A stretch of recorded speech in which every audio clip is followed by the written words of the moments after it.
Качество предоставления жилищно-коммунальных услуг и порядок их оплаты – одна из самых проблемных тем, с которой жители обращаются на личный прием к главе республики.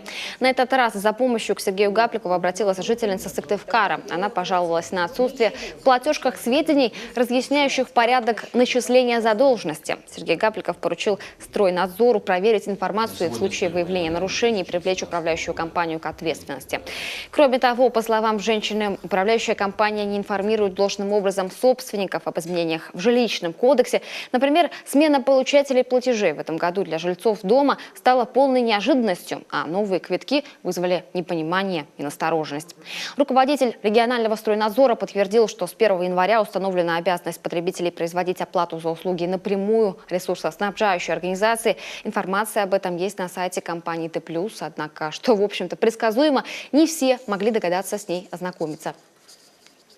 Значит, управляющая компания должна собрать всем соответствующим образом в присутствии представителя ПАО Т+, объяснить изменившиеся соответствующие нормы законодательства, принять соответствующее решение.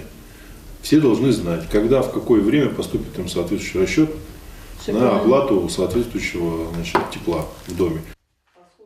Также Сыктывкарка, пользуясь случаем, в присутствии мэра Валерия Козлова попросила отремонтировать, наконец, тротуар возле ее дома во дворе и оградить его, чтобы автомобили не перекрывали путь пешеходам.